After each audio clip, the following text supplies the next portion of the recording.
I have Dr. Michelle Grosser on the podcast with me today, and I just want to share how we met over the internet, Yeah. actually. I can't remember if it was Facebook or Instagram. I'm mostly on Instagram, so probably there.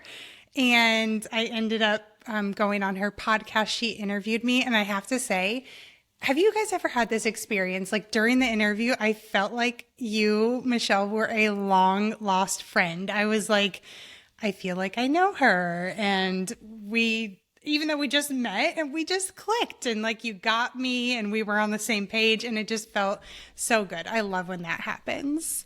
Yeah, it's kind of surreal and you do feel like and then you feel like okay, well now I feel like we have to do everything together. Like we had Yeah. lunch together. We had like we have kids the same age. We're doing the same kind of stuff. We live in the same state. This is wild. Yes, yes. We live in the same state and we've talked about getting together and life. We have not yet, but other than the first time, you're right, lunch. I was like going to Miami. I'm like, come on, let's get together. It's so Awesome. fun. Okay, so let's hop into it. Can you just tell us a little bit about who you are? Yeah. So my name is Michelle Grosser. I do have a law degree, but I don't go by doctor. A Juris Oh, Doctor, I guess, right? Not in any other way. Not like doctor stuff. But I am a lawyer. I have been practicing law for the past 12 years. I have two daughters. My youngest just turned 5 last mm, week, and my oldest is 6.5. I'm married.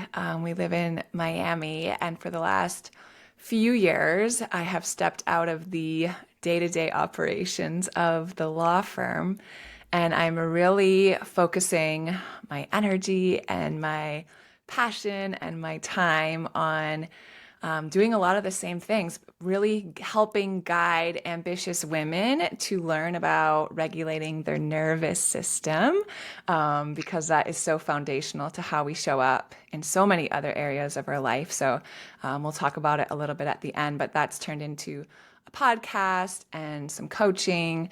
And that's really the space that I love to talk and teach and coach about because it's been transformational for me. And I think we've all had those experiences where we watch a movie or we, encounter someone that just makes such a big difference and we want to go out and tell everyone about it. So that's kind of yes. where I'm at with the nervous system stuff. Yeah. Yes. And I just love when I meet people who were, so like analytical and probably like not doing any inner work related things. Just, yeah. No. And then, make the switch. So tell me what life was like before you started your personal development journey. Maybe like, you already said a little bit about what you did for a living, but how you Mhm. viewed the world, how you felt about yourself. Yeah. So I was very achievement based. Hmm. I was high achiever growing up. I am the oldest of 5 kids. I was, the captain of the soccer team and the tennis team and the basketball team. I was the top of my class. I went to school. I went to law school. I got a job. Like, you check all the boxes. Yes. And I think I had been on the hamster wheel chasing whatever I thought success was without Hmm. ever slowing down enough to be like, wait a minute, do I actually like any any of this? Like, does this even align with things that I value or how I want to be spending my time or how I want to be sharing things that I've been gifted and the talents that I have? It wasn't even on my radar. It was just like I was a Mm. machine and I showed up and I achieved. I just did, Cranked did, it did out. all day long, cranked it out, baby. That's it. And that was part of it too, is I lived in such rigid and strict paradigms, I think, around Yes. things like what is good and what is bad, what is productive and what is lazy, what is weak, what is strong. And I had all of these ideas in my head, and my labels were like out of control about what's good and what's bad. And it was completely subconscious. I had no idea that that was driving so much of what I was doing, and how backwards I think a lot of it actually was. Oh my gosh. I love that you're bringing this up right now because I think that so many women can relate to this. that kind of all or Yes. nothing thinking, good, bad, right, wrong, all or nothing. And one thing that you didn't say, but I'm making a leap here, but like to whatever level it was conscious, you probably believe like that's the truth. Like Yeah, whatever it's the you, truth, and yeah. it's so rewarded by society, right? It's like, oh, you have the plaque on the wall, and you have the degree, and then you have the house, and then you have the family, and then you have, so it's like the more that I, you know, perpetuated that paradigm, the more I was quote unquote rewarded for it. There was a cost. I led myself Mm, straight into burnout, and mm, there was, other costs, but a lot of what I was seeking was being reinforced, yeah. for good or for bad. Yeah. Can you tell us a little bit more about burnout? Maybe some of the signs that you were getting there, like what was Mm. going on? Yeah, I think when I look back now, I think I was on such a mission to like kill the messenger instead of listen to the message for years, leading up to burnout. My body was trying to tell me so much to calm down, slow down, take it easy, set new boundaries, and I was just like in go mode. It was a coping mechanism, it was a trauma response, like all of these different things now that I Yes. have that insight after doing inner work. But then I was just go, go, go. And I think the breaking point for me, I remember I had my daughters 16 months apart. Mm. So I was just like a couple months postpartum when I found out I was pregnant again.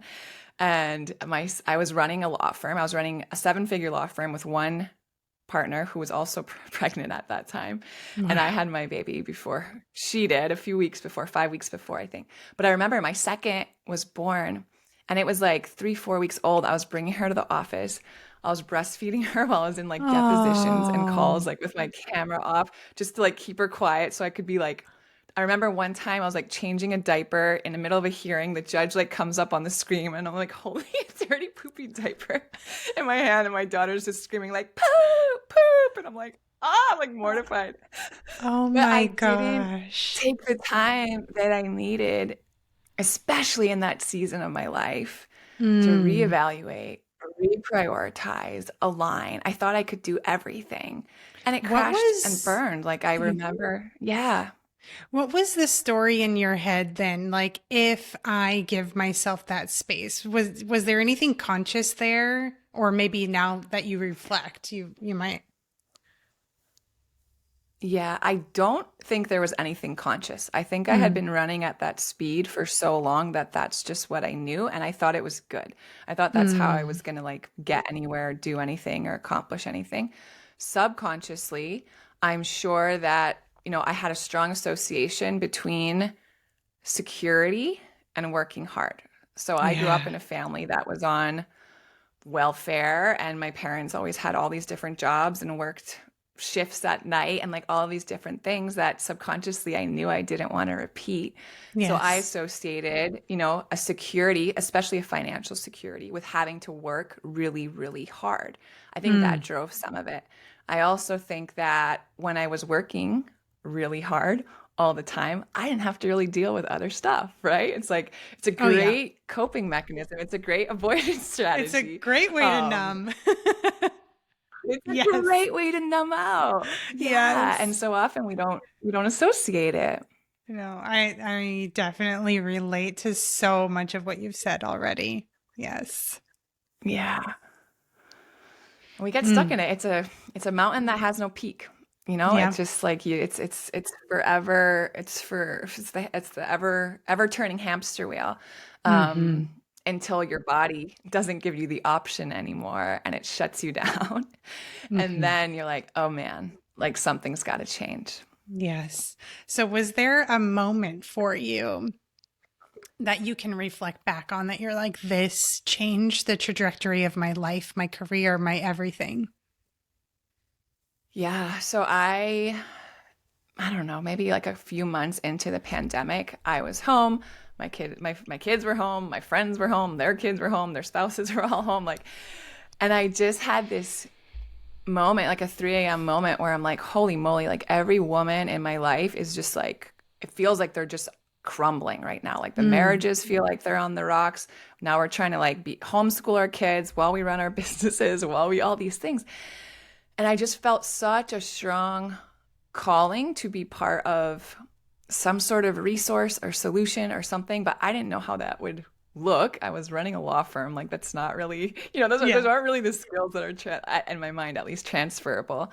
Yeah. So I'm like, I'm gonna explore coaching. And I really thought that was going to be about filling my toolbox with tools to help women. So I knew I didn't want to Mm. like give people advice. I didn't want to like whatever, but I'm like, man, if I could just like have tools to actually help these people, that would be amazing. And I entered, it was like so serendipitous, but I entered into this year-long coaching certification program in my mind to get tools to help other people. And like 4 days in, I'm like, holy moly, like my whole world was turned upside down. My whole paradigm and the way I saw myself and everything I did, and my marriage and my children and my relationship with my own parents and my relationship with my work, and everything just turned a 180. And I Wow. realized like I thought I went into that thing so, I say it in like air quotes, but so good, Yeah. realizing we all just carry so much that we're not aware of. And it opened my eyes, it opened my heart. Like I did so much inner work that year. Um, and that was really just like that fulcrum, that pivotal moment that changed how I saw everything, changed how I operated, changed all of my relationships, changed everything. Oh my gosh, I love hearing that so much. Were there any, Mm. I'm just like so curious right now. Were there any, like, if you think back to those first few days, that first month where you were like, wait a second, what? Just like totally caught you off guard. Like just to give an example or two of like how everything shifted. Yeah, I think a big part is that I became aware of how codependent I think I was Mm. actually, and how much over functioning and people pleasing and a lack of boundaries were really just a part of my being. I always Hmm. thought of myself, probably like a lot of you guys listening, as someone who's like super kind and super like nice. Like even in my law firm with my partner, she was always like, "Oh, you're the nice one. Like all the difficult clients love you and they hate me," or like she would say things like that. And I'm like, Yeah. part of that's probably true, and I took that on, and I think it's a beautiful value I still hold to. Like we all want to teach our kids to be kind. We all want to be kind. But Yeah. man, I just didn't understand that boundaries are also very kind. Acknowledging and expressing my own needs are also very kind. Communicating Hmm. clearly and directly is also very kind. I had no understanding of any of that. I was a doormat in Mm. so many ways. I think my paradigms were really shifted initially. Like I think understanding that rest is not lazy. Going Yes. 24/7 is not productive. Um, Feeling my feelings. Like I used to have this, I don't even know if it's like a chip on my shoulder, but it was almost like a thing where I'm like, ugh, I'm not like those like girls that cry. I'm not dramatic. Like I'm not one of those girls. Like I can't remember the last time I cried, or like I watch a sad movie and I Yes. don't even cry. Like it's a stupid thing, but I really was like proud of that for some reason, because I had this association with crying and weakness, or any sort of emotion and Hmm. weakness. I was always like, calm is my superpower. Like it's like, no, you're avoiding a bunch of stuff. You're suppressing a bunch of stuff, right? Beneath all of that, you're Yes. actually super resentful and you have all of this anger you Yes. have no idea what to do with. And Yes. it's showing up. It's showing up mentally, it's showing up emotionally, it's showing up physically, it's showing up in your relationships. Um, yeah, and it's like, Oh where do my you go from gosh. there? That's a whole, a shift in your being, really. Yes. And so much. And the way that you see everything, I relate to the lack of boundaries, the underlying resentment, the anger that was there, the people pleasing, everything, like basically everything that you were saying. And I like that you brought up crying because I've heard that from Yeah. so many women. And I've had a few clients that they're like, Steph is going to make you cry, but you're going to like it. You're going to end up liking it. Yeah, And it's then a I had another relief. client who was like, for her whole life, I'm not a crier, the whole line that you were telling yourself. And then she, came to retreat. She's like, oh my God, maybe, maybe I am. Yeah. Yeah, and just giving yourself permission to meet those emotions without Yes. judgment, right? Because like Yes. obviously I'd feel them well up. Like I probably walked around with a lump in my throat more often than I realized, and I would just like swallow it down. I don't have time for this. This is not, who I am, or I'm Yes. going to be perceived in whatever way. But we're in and out beings, and it's like everything we eat comes out, everything we drink comes out, the air we breathe has to come out. And the same is true with our emotions Mhm. and our life experience. Like it's got to come out. And And if we it don't will. have practices, it will. It will. Yes, absolutely. And where, like, just like started saying, where you judge others, you're judging yourself. So just an opportunity. Mm. Okay, I can soften into this for myself and accept this part of myself. Yeah, and that Yeah. was a huge part too of my shift is really understanding um, the polarity of like our feminine and masculine energies, Hmm. because the way that I thought I was just wired, I was so in my masculine, and I had all of these ideas about that feminine part of me, the emotive part, the flow part, the Yeah. creative part. I'm not a creative, like I have no creativity, or like it's like Same. no, none of that is true. I was just so stuck. I was so Yes. stuck in my masculine energy. Yeah. Oh my gosh. How would you feel to talk a little bit more about that? I haven't had anybody dive into some of the differences between masculine energy and feminine energy. Yeah, so every single one of us beyond our gender, right? We have these different facets, these different sides, and the key within ourselves and within any relationship is to be able to maintain that polarity. So if sometimes you'll find issues in a relationship where both both parties are really strong in their feminine energy and you have a lot of that like flow and creativity, or even like a business partnership, right? Hmm. But not a lot is getting done, and there's not a lot of doers, and there's not a lot of people there to like set the rules and enforce the rules and bring the structure and all this stuff.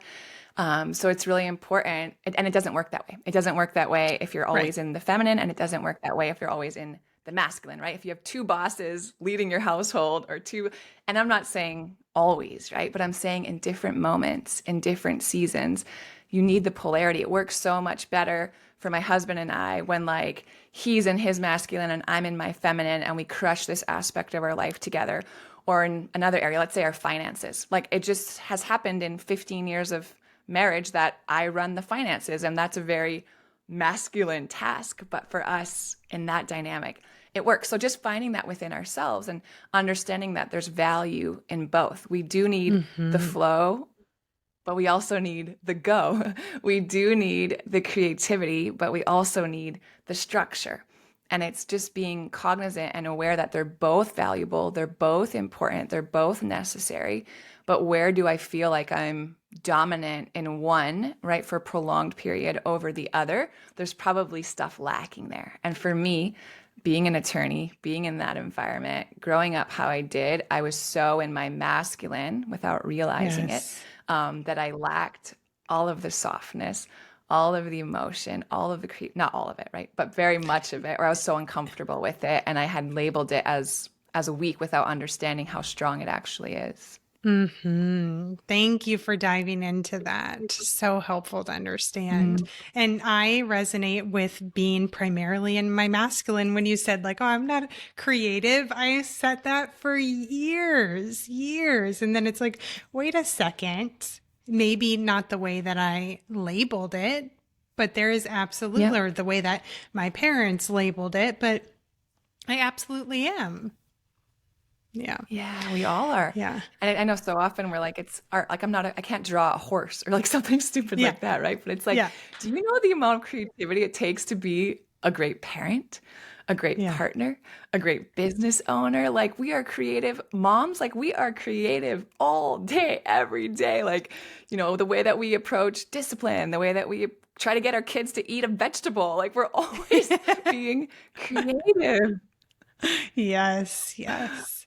Okay, so Yeah. thank you for sharing all of that. Is there anything else that you want to share when you reflect back about like during that period of your life, how you felt about yourself versus where you are now?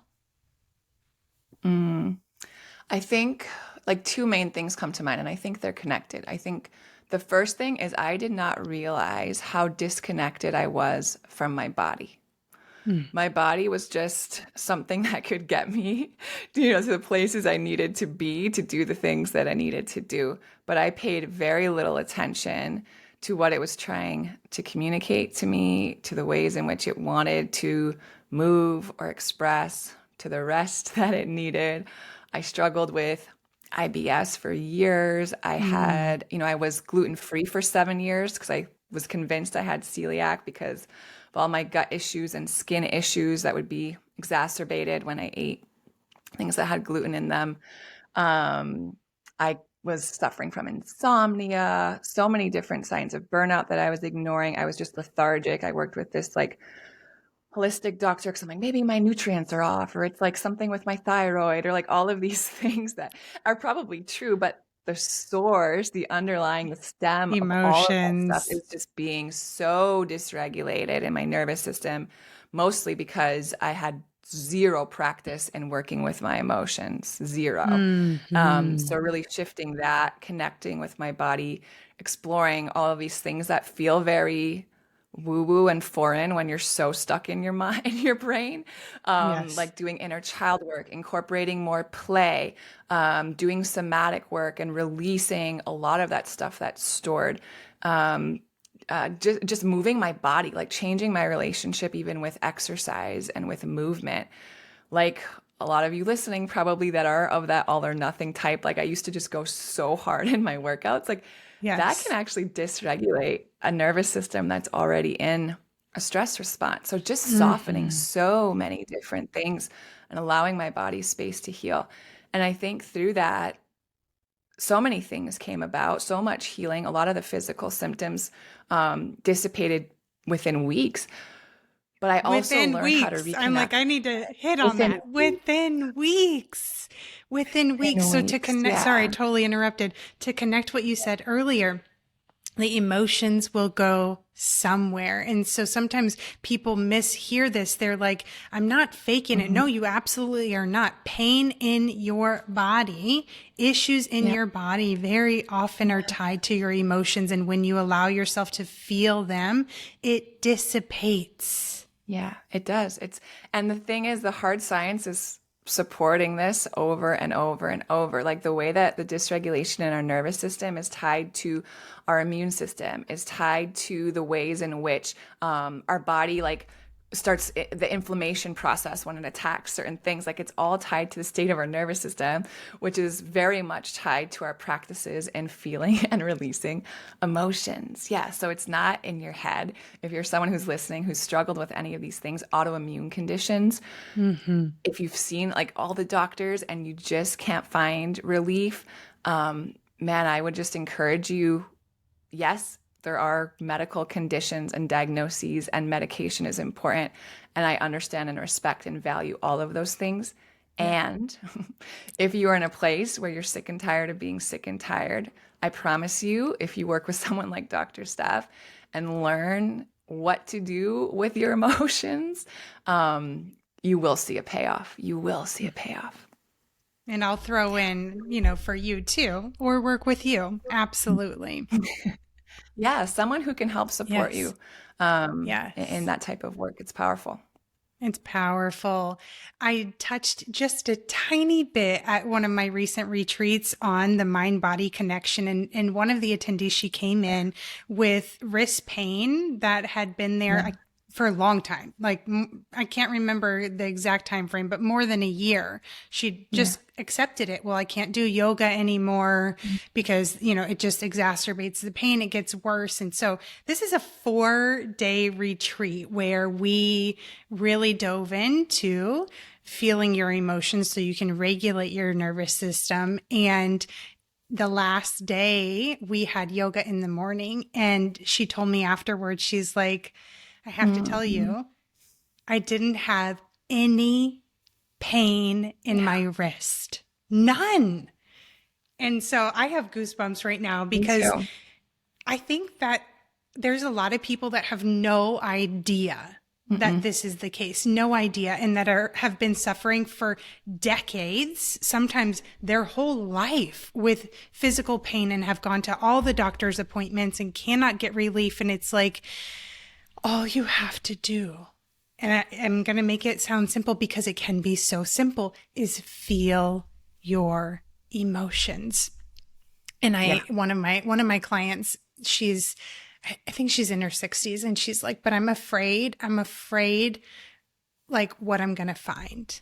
Mm-hmm. The only thing that you're going to find is love. You're going to find an Mm-hmm. oxygen tank at the bottom of everything. That's it. Mm-hmm. That's it. Because, and this does feel woo woo for some people or sound woo woo, but you are love, period. Yeah. That's what you'll find. Sorry, I had Yeah. to throw that in there. No, I think that's beautiful. And it brings tears to my eyes. And I've had the same experience of so many women like, wow, I've slept through the night for the first time in 20 years. Or, I don't have to wear my Yes. mouth guard because I'm not gnashing my teeth at night anymore. Yes. Or like the chronic neck and shoulder and back pain that so many of us just live with. And we think, oh, that's just like how I am. I'm just getting older. It's like, no, you don't have to live like No. that, guys. You don't have to. No. Beautiful. No. Yeah. Yeah. Ah, yes. Okay. So, anything else you want to share about where you are now, how you feel about yourself, what you're doing for a living? We alluded to it, but I'd love for you to share Yeah. more. Sure. Yeah. So I think, I mean, I guess I've spoken a little bit about things that have changed for me, but I think the biggest thing, and it kind of goes to your point about how scary it can be to really commit to Yeah. looking at some of this underlying stuff. And I think that, well, there's three phases to change, right? The first is that we have to have an awareness that there's something Hmm. that we want to change. And a lot of us have that awareness where, you're listening to this podcast or something's off. And then the next step is to get education or information about what to do about it. And a lot of us are really good with that too, right? We have all the books and the programs and the podcasts and all of these different things. And we get a dopamine hit when we learn new information. So it's like this, it feels good for us to like gather all this stuff. But so many of us get stuck in the third step, which is taking action. And it's So actually good. like, I know there's something here. I know what I have to do. I know, like, Dr. Steph's telling me I have to feel my feelings, but you gotta actually do it. You You gotta have to do actually do it. it. I And love that it's you're saying this. Yes. it is scary. And I want to validate that because that's that's why we've taken on so many of these defense strategies and coping mechanisms and we work ourselves to death because it's scary and I get that. But for me, one of the biggest shifts that helped me get through that is this really it became this embodied understanding that everything we do is for a reason, right? Everything we do as human beings is in service of some unmet need. So I'm not just like a jerk of a mom that yells at my kids, right? Or I'm not just like, there's a reason under why we do all of these things. So if I can help myself transition from judging myself for these things to actually starting to get curious. And that's why I love Yes. your question of like, why am I like this? Like that's the battle. Like you're already shifting from like, man, I'm the world's worst mom or I'm the world's worst wife or whatever it is to like, hey, what's going on under here? Why am I doing Yes. this? And that's the work where when we find compassion for ourselves, like we're so kind, all of us, we're so generous, we're so loving, when we can learn how to turn all of that goodness inward and Hmm. find some compassion to get to the root of all of this stuff and allow ourselves, and this is where the taking action part is scary, and I just want to validate anyone who feels that way. You have to feel the uncomfortable things to find your healing. And they're Hmm. not bad, right? There's not Hmm. bad emotions, there's not good Nope. emotions, but there are some that are less comfortable than others. And it's on Hmm. the other side of that that you will find your breakthrough and your healing and your recovery and your all of these different things. So it's finding the courage, it's borrowing the courage, it's working with someone like Dr. Steph that can like be there and support you and hold space for you through that, because you have to decide, I am done. I'm ready to feel some of this uncomfortable stuff because I know the payoff, the ROI, the change, all of it is like, it's Yes. massive.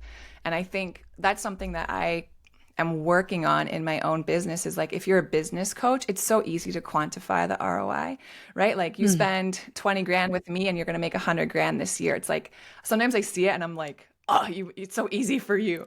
But for me and the work that Dr. Steph does, it's like, I wish there was a way that I could better quantify the payoff for doing this emotional work, because Yes. it will invade every single corner of your life. Like, yes, your business will increase 10x. Yes, your relationships will be so much deeper and more meaningful. Your parenting will feel so much more purposeful. You will have and experience joy in your life at a level that you didn't think was ever possible again since you were 9 years old or whatever. Like all of these Yes. things that don't have a number tied to them. But man, it's big work, you guys. It's big, big work. So, so, so important.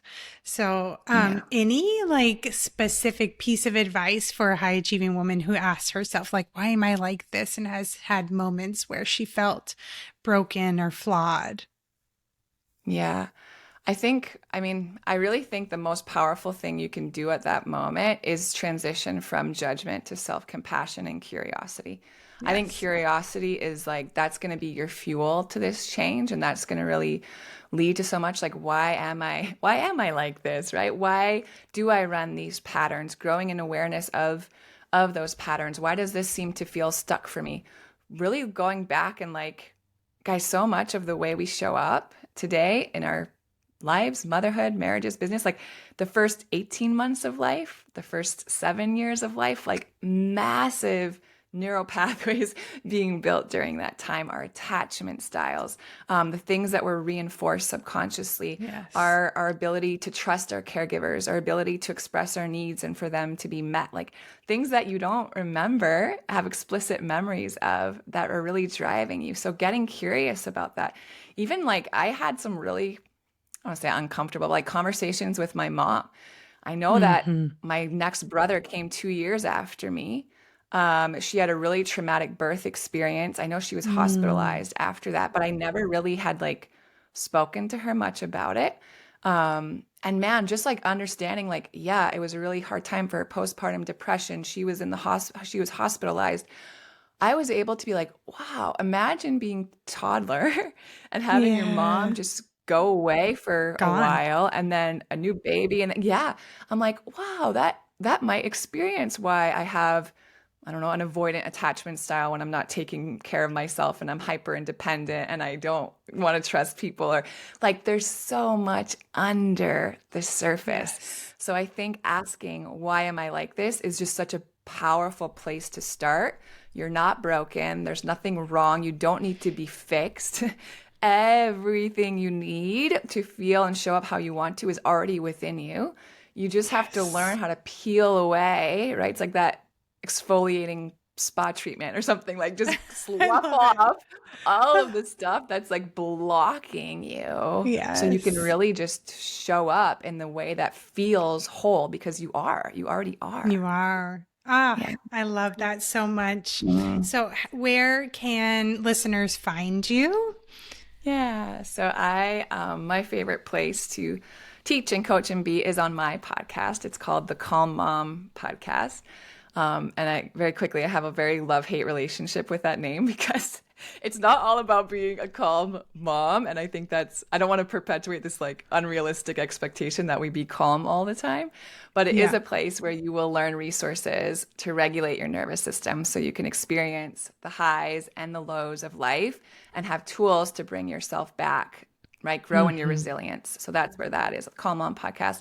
I'm on Instagram at michellegrosser.coach. My website is michellegrosser.com.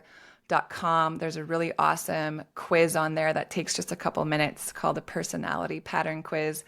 Want to talk about patterns and understanding why we do a lot of the things we do. That's an awesome free resource for you guys. So I encourage you to check that out. But I would love to connect. I would love to just hear about your journey. I think so many of us have had moments where we feel broken, but we're not. We're not. It's You're just another not. thing that we've kind of been conditioned to believe or question or wonder. But man, the power and the purpose within every single one of you is really immeasurable. And it's a beautiful journey in discovering it. So I'm so grateful to be a part. I'm so happy that you came on the podcast today. Thank you. And everyone, check out her podcast. She has tons of guests, experts, and gives a wealth of information there. And we will see you next week.